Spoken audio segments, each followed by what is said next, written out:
Good morning everyone, welcome to physics হাতে খড়ি। এই ভিডিওটিতে আমরা আলোচনা করব পরম শূন্য উষ্ণতা, উষ্ণতার পরম স্কেল বা কেলভিন স্কেল এবং কেলভিন স্কেলের সঙ্গে সেলসিয়াস স্কেলের সম্পর্ক। দেখো, পরম শূন্য উষ্ণতা এই ধারণাটা কোথা থেকে এলো? আমরা চার্লসের সূত্রটা সবাই জানি, তাই তো? চার্লসের সূত্র থেকে আমরা কি পড়েছি? চার্লসের সূত্রতে পড়েছি যে চাপ স্থির রেখে যদি কোনো গ্যাসের উষ্ণতা বাড়ানো হয় তাহলে তার আয়তন বাড়ে। কতটা বাড়ে? 1 ডিগ্রি বাড়ালে 0 ডিগ্রি সেন্টিগ্রেড উষ্ণতায় তার যে আয়তন তার 1/273 অংশ বাড়ে। চার্লসের সূত্র এটাই ছিল। এবং চার্লসের সূত্রের গাণিতিক রূপটা ছিল, যদি T ডিগ্রি সেন্টিগ্রেড উষ্ণতায় কোনো গ্যাসের আয়তন হয় VT, তাহলে VT সমান V0 into 1 plus T divided by 273। এটা ছিল চার্লসের সূত্রের গাণিতিক রূপ, যেখানে V0 ছিল কত? 0 ডিগ্রি সেন্টিগ্রেড উষ্ণতায় কোনো গ্যাসের আয়তন। তাহলে যদি এখানে উষ্ণতার মানটাকে, T এর মানটাকে -273 ডিগ্রি সেন্টিগ্রেড করে দেওয়া হয়, তাহলে দেখো এটা কি দাঁড়াচ্ছে? তাহলে দাঁড়াচ্ছে না, VT is equal to V0 into 1, T এর মানটা কত? -273। তাহলে এখানে প্লাসে মাইনাসে মাইনাস, মাইনাস নিলাম 273 ডিভাইডেড বাই 273 কেটে গেল, তো এটা হয়ে গেল V0 ইন্টু 1 মাইনাস 1, তার মানে V0 ইন্টু 0 মানে 0, তাই না? তাহলে কোনো গ্যাসের আয়তনটাই শূন্য হয়ে গেল। তাহলে কি দেখা যাচ্ছে?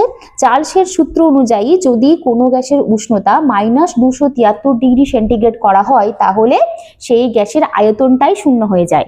মানে গ্যাসটারই আর কোনো অস্তিত্ব থাকবে না, আয়তনই শূন্য হয়ে গেছে, গ্যাসটাই নেই আর। ঠিক আছে? তাই এই -273 ডিগ্রি সেন্টিগ্রেড উষ্ণতাকে বলা হয় পরম শূন্য উষ্ণতা। শূন্য হয়ে গেছে, আয়তনটাই নেই, আয়তন শূন্য হয়ে গেছে। তাই এই -273 ডিগ্রি সেন্টিগ্রেড উষ্ণতাকে বলা হয় পরম শূন্য উষ্ণতা। তাহলে পরম শূন্য উষ্ণতা কাকে বলে? কি লেখা আছে দেখো, চার্লসের সূত্র অনুসারে স্থির চাপে যে উষ্ণতায় সকল গ্যাসের আয়তন শূন্য হয়ে যায় তাকে পরম শূন্য উষ্ণতা বলা হয়।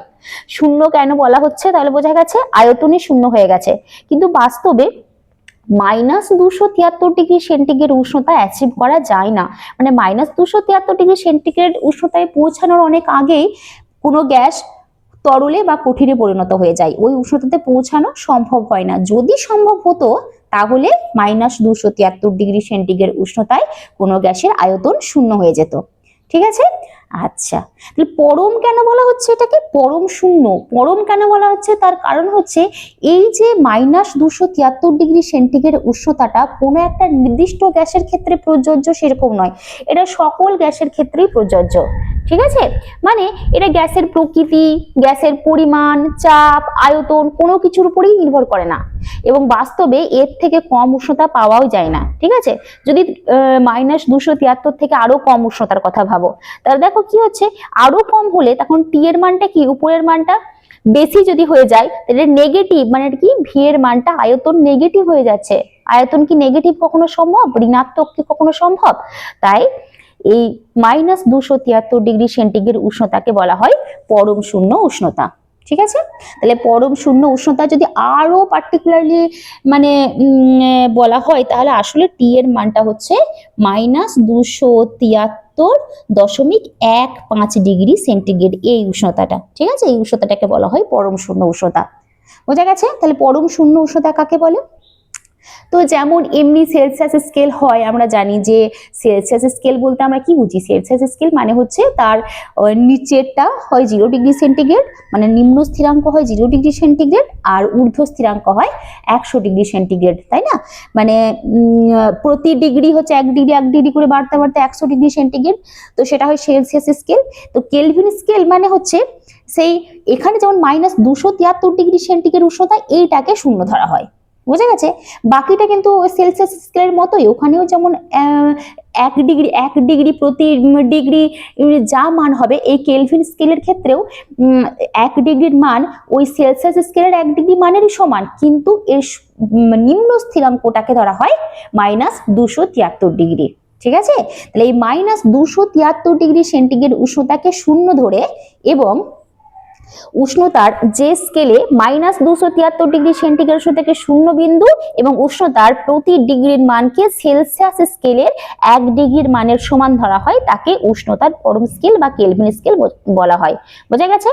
তাহলে কেলভিন স্কেলে 1 ডিগ্রির যা মান সেলসিয়াস স্কেলেও 1 ডিগ্রির একই মান, কিন্তু পার্থক্যটা কোথায়? পার্থক্যটা হচ্ছে সেলসিয়াস স্কেলে 0 ডিগ্রি সেন্টিগ্রেড সেটা হচ্ছে নিম্ন স্থিরাঙ্ক, ওটা হচ্ছে 0 বিন্দু, কিন্তু কেলভিন স্কেলে -273 ডিগ্রি সেন্টিগ্রেড সেটাই হচ্ছে 0 বিন্দু। বোঝা গেছে? তাহলে উষ্ণতার পরম স্কেল বা কেলভিন স্কেল কি? তাহলে এরপর পরম স্কেল এবং সেলসিয়াস স্কেলের মধ্যে যদি সম্পর্ক নির্ণয় করতে হয়, তাহলে আবার বলছি যে কেলভিন স্কেলে 1 ডিগ্রির যাই মান সেলসিয়াস স্কেলে 1 ডিগ্রির একই মান, কিন্তু -273 ডিগ্রি সেলসিয়াস যেখানে এর 0 বিন্দু, সেখানে ওর এটা হচ্ছে -273 ডিগ্রিতে 0 আর 0 ডিগ্রি সেন্টিগ্রেড। ঠিক আছে?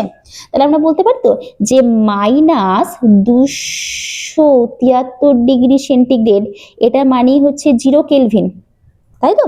এবার এই দিকে যদি 1 ডিগ্রি বাড়ানো আর এই দিকে 1 ডিগ্রি বাড়ানো একই, তাহলে এটাকে যদি 0 করতে যাই তাহলে কি করতে হবে?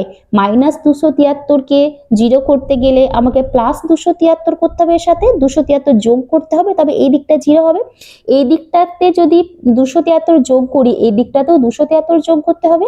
তাই লিখতে পারি তো যে -273 ডিগ্রি সেলসিয়াস তার সাথে এখানে আবার 273 ডিগ্রি সেলসিয়াস, তাহলে এই দিকটা করা মানে হচ্ছে এই দিকেও আমাকে 273 যোগ করতে হলো এত কেলভিন।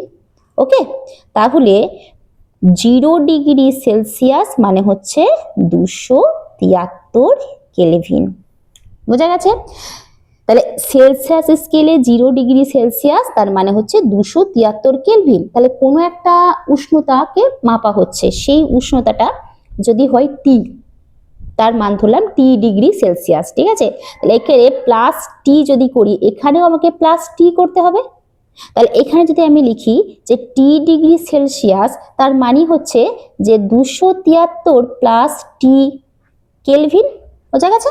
তাহলে কোনো একটা উষ্ণতার মান যদি সেলসিয়াস স্কেলে টি হয় তাহলে সেটা কেলভিন স্কেলে কত হয়ে যাবে? 273 প্লাস টি।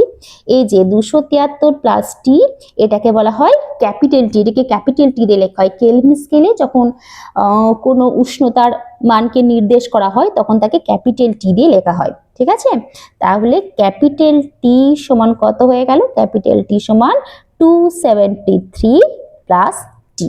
বোঝা গেছে? তাহলে এই হচ্ছে সেলসিয়াস স্কেল এবং কেলভিন স্কেলের মধ্যে সম্পর্ক। যখন চার্লসের সূত্র দিয়ে আমরা এর পরের ক্লাসে কিছু গাণিতিক সমস্যার সমাধান করব, বেশিরভাগ ক্ষেত্রেই কিন্তু কোনো উষ্ণতার মানকে বলে দেওয়া থাকলে সেটাকে কেলভিন স্কেলে কনভার্ট করে নিতে হবে।